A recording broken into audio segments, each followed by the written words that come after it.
Hi friends, welcome to my YouTube channel. সকল দর্শক বন্ধুকে আবারও স্বাগতম জানাচ্ছি আমার ইউটিউব চ্যানেলে। আর যারা নতুন বন্ধু তাদেরকে আমন্ত্রণ জানাচ্ছি চ্যানেলটি সাবস্ক্রাইব করে পাশে থাকার জন্য। Here I am requesting to my all of new viewers and friends whose are just now connected through this YouTube video. Please subscribe my YouTube channel and stay connected. And if you guys are enjoying my cooking video of any of part, so please don't hesitate to give a like and share with your near and dear ones. তো বন্ধুরা, আমার রেসিপিটি যদি ভালো লেগে থাকে তাহলে বিনীত অনুরোধ আছে ভিডিওটি লাইক এবং শেয়ার করে বরাবরের মতো আমাদের পাশে থাকার জন্য। আর বন্ধুরা, এখন অনেক গরম পড়ে গেছে, এই গরম মাথায় রেখে আজকে একটি মজাদার নিরামিষ পাতলা ঝোল রেখেছি। এবং এটা শুধুমাত্র নিরামিষ ভোজীদের জন্য যে এই রেসিপি তা না, এটা সকল মানুষদের জন্যই এই রেসিপিটি করেছি। তবে হ্যাঁ, যেহেতু নিরামিষ, তো যারা ভেজিটেরিয়ান বা ভেগান পার্সন তাদের জন্য মোস্টলি ডেডিকেট করে এই রেসিপিটি। বাট আপনারাও চাইলেও যারা যারা নন ভেজিটেরিয়ান তারাও এই রেসিপিটি আপনারা ট্রাই করতে পারেন। আশা করি এই মুখরোচক রেসিপিটি আপনার এই গরমের দিনে একটি অন্যরকম একটি সুস্বাদু একটি এক্সপিরিয়েন্স দেবে। তো বন্ধুরা, আজকের রেসিপিটি হচ্ছিল কুমড়ো বিচি দিয়ে মজাদার আলু পটলের পাতলা ঝোল। তো আশা করি এই আলু পটলের পাতলা ঝোলের রেসিপিটি আপনাদের ভালো লাগবে। যেটা যদি আমি ইংলিশে ট্রান্সলেট করি, এটা হয় pumpkin seeds curry with the potato and the pointed gourd. I hope this recipe will give you better insight. So let's get started. তো এখানে নিয়েছি আলুটাকে আমি খোসা ছাড়িয়ে এভাবে করে চাকচাক করে কেটে নিয়েছি পটলেরও সেম ওয়ে খোসা ছাড়িয়ে আমি এটাকে একটি পটলের দুভাগ করে নিয়ে নিয়েছি। আর যেটা বলেছিলাম সেটা হচ্ছিল আজকে কুমড়ো বিচি দিয়ে মেন রেসিপি হবে। তো এই কুমড়ো বিচিটাও আপনাদেরকে দেখিয়ে নিচ্ছি। এই রেসিপিটি অনেক অনেক বেশি হেলদি। তো আশা করি আপনাদের এই রেসিপিটি ভালো লাগবে। তো বন্ধুরা, আপনার মোটামুটি এখন আমাদের যে মেইন যে ইনগ্রিডিয়েন্টস সেগুলো সম্পর্কে আপনাদের নলেজ হয়ে গেছে কি কি আমরা দিচ্ছি। তো আমরা এখন চলে যাব পরবর্তী ধাপে কি কি আমরা এখন দিয়ে বাদবাকি রেসিপিটি করে নিচ্ছি। তো stay connected and stay tune and don't forget to give a like because your reach and every like and video full watch it's always helping us to increase the video reach. তো আশা করি আপনাদেরকে আমরা পাশে পাবো। তো বন্ধুরা, প্রথমে আমি এখানে কুমড়ো বিচিটাকে ভালো করে ধুয়ে নিয়েছি, পরিষ্কার করে নিয়েছি।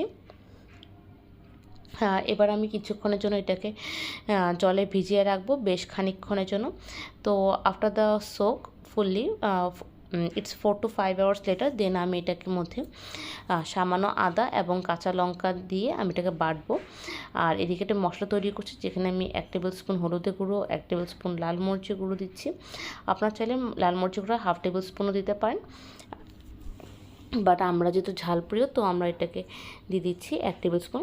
দিয়ে দিচ্ছি এখানে জিরা ধনিয়ার মিশ্রণ একটি বাটা, দিয়ে দিচ্ছি সামান্য আদা বাটা 1/2 টেবিল স্পুন। যেহেতু বলেছি এটা পেঁয়াজ রসুন ব্যতীত, তো অবশ্যই there is no onion, no garlic. আর এখন দিয়ে দিচ্ছি এখানে পরিমাণ মতো নুন। এখন সামান্য জল দিয়ে আমি মশলার মিশ্রণটি করে নিচ্ছি। তো এখানে যে মশলা দেখিয়েছি এইগুলোই হচ্ছিলো আমার আজকের সাব ইনগ্রিডিয়েন্টস, যেগুলো আমাদেরকে হেল্প করবে আজকে ঝোলটি প্রস্তুত করতে। তো আমরা চলে যাচ্ছি পরবর্তী ধাপে। তো পরবর্তী ধাপে যেটা বলেছে, আমরা এখানে ভিজিয়ে রাখা কুমড়োর বিচি, যেটাকে আমরা বলি পাম্পকিন সিডস, কিছু জিঞ্জার বা আদা আর কিছু কাঁচা লঙ্কাকে আমি সুন্দর করে শিলপাটায় বেটে নিচ্ছি। আপনার চাইলে এখানে মিক্সি বা ব্লেন্ডারও করতে পারেন, বা যেহেতু এটাকে আমি বলছি পুরনো একটি রেসিপি, তো সেটার মাথায় রেখে আমি শিলপাটায় করে নিচ্ছি। তো সেই বাটাটার সাথে আমি কিছু মশলা অ্যাড করছি, ইনগ্রিডিয়েন্টস। তার মধ্যে হচ্ছিল কালো জিরে আর সামান্য হলুদের গুঁড়ো এবং পরিমতো নুন, এটা আবশ্যক। দিয়ে এটাকে সুন্দরভাবে আমি এটাকে মিক্সড করে নিব।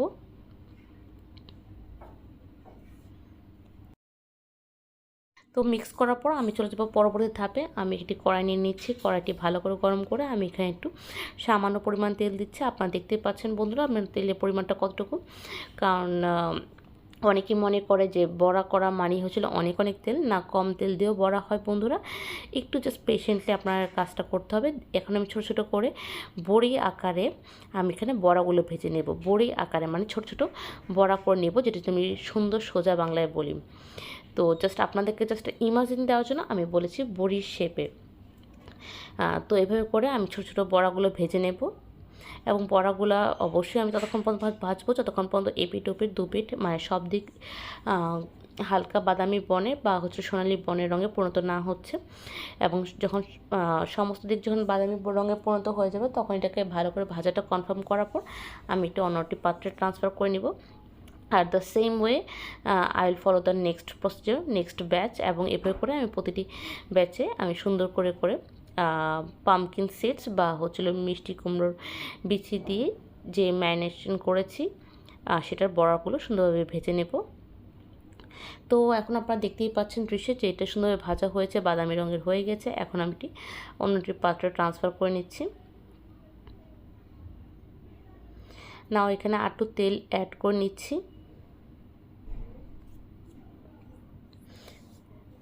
তো এই পর্যায়ে আমি দিয়ে দেবো একটি শুকনো লাল মরিচ, এবং শুকনো লাল মরিচটাকে আমি 10 সেকেন্ডের মতো ভাজবো।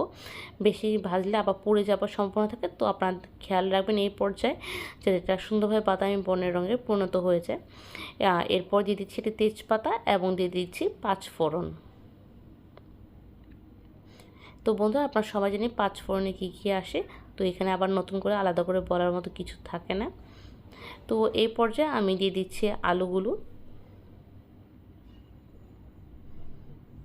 যেহেতু বলেছে আজকে এটা আলু পটলের পাতলা ঝোল, তো আলু তো অফকোর্স থাকবে। এরপর যে দিয়ে দিব পরিমাণ মতো নুন,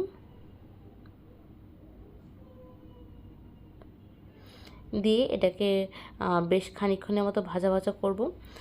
দেন ওটা যখন ভাজা ভাজা মিডিয়াম পর্যায়ে হয়ে যাবে 4 to 5 মিনিটসের উপর, দেন আমি এখানে পটলগুলো দিয়ে দিব। পটলগুলো দিয়ে আমি ঠিক একইভাবে ভাজবো।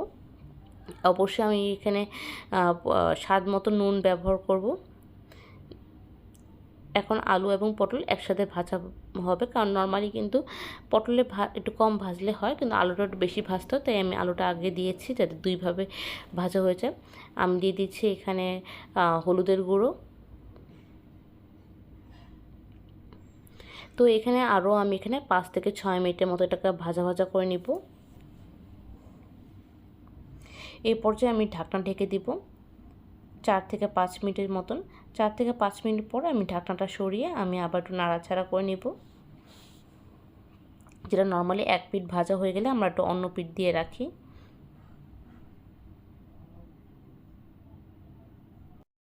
তো এই পর্যায়ে আমি দিয়ে দিব সেই মশলার মিশ্রণটি, যে মশলার মিশ্রণটি আমি পূর্বে করেছিলাম, দিয়ে আমি এভাবে করে এখন মশলা এবং আলু এবং পটল একসাথে কষাবো।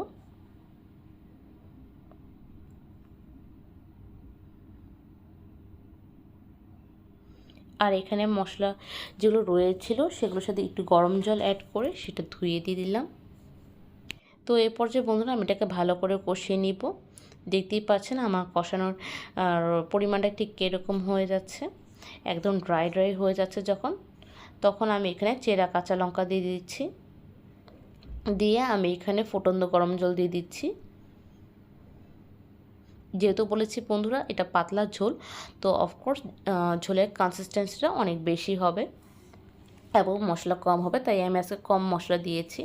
পাতলা ঝোল মানেই সবসময় মনে রাখবেন এটা কম মশলা দিয়েই হবে। তো এভাবে করে আমি 5 থেকে 6 মিনিট কুক করছি। এই পর্যায়ে আমি দিয়ে দিচ্ছি একটু স্বাদ মতো চিনি। চিনি অ্যাকচুয়ালি স্বাদটাকে এনরিচ করে, এখানে কোনো মিষ্টি রকম ভাব দেয় না। আর এ পর্যায়ে আমি দিয়ে দিচ্ছি গরম মশলা। তো গরম মশলা দেবার ঠিক 2 মিনিটের মাথায় আমি দিয়ে দিব ভেজে রাখা সেই মিষ্টি কুমড়োর বিচি দিয়ে যে বড়াগুলো করেছি সেই বড়াগুলো আমি এখানে দিয়ে দিব। আর এই বড়াগুলো দেবার পর আমি জাস্ট 3 to 4 মিনিটস কুক করব হাই ফ্লেমে, যতক্ষণ পর্যন্ত একদম এই যে বলক না আসছে। তো আমি এটা হাই ফ্লেমে দিয়ে 2 থেকে 3 মিনিটসের মতো একটু কুক করব। তো এরকম বলক আসবে, আর 3 মিনিটসের পর আমি জাস্ট টার্ন অফ দ্য গ্যাসটা অফ করে দেবো এবং আমি গরম গরম পরিবেশন করব, যেটা আমার অনেক পছন্দের। একটু ভাতের সাথে এরকম একটি তরকারি হলে, যেটা কিনা আমার অনেক পছন্দের, আলু পটলের ঝোল। যেহেতু আজকে আলু পটল ঝোলের মধ্যে একটা ডিফারেন্ট একটি আইটেম ছিল, সেটা হচ্ছিল মিষ্টি কুমড়োর বিচি দিয়ে বড়া ছিল, তাই বলছি মিষ্টি কুমড়োর বিচি বড়া দিয়ে আলু পটলের ঝোল, কিন্তু নর্মালি আমরা এটাকে আলু পটলের ঝোলই বলে থাকি। তো এটা ভাতের সাথে অত্যন্ত দুর্দান্ত লাগে। গরমকালে এইরকম একটি রেসিপি যদি হয় দুপুরবেলা, তাহলে জাস্ট অসাধারণ হয়ে যায়, তাও যদি নিরামিষ দিনে হোক আর অনিরামিষ দিনেই হোক, যেই দিনই হোক। তো বন্ধুরা, আজকের রেসিপিটি কেমন লেগেছে অবশ্যই জানাবেন, কারণ আপনাদের প্রতিটি মন্তব্য আমাদের জন্য উৎসাহের কারণ হয়ে থাকে। And thank you so much for your love and constant support and thank you for everything.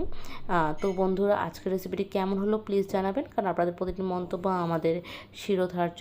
তো আজকের রেসিপিটা এতটুকু রইলো, আবার দেখা হবে অন্য একটু রেসিপি নিয়ে, অন্যরকম কথোপকথন নিয়ে। ততক্ষণ পর্যন্ত সুস্থ থাকুন, ভালো থাকুন, take care, tata, bye by.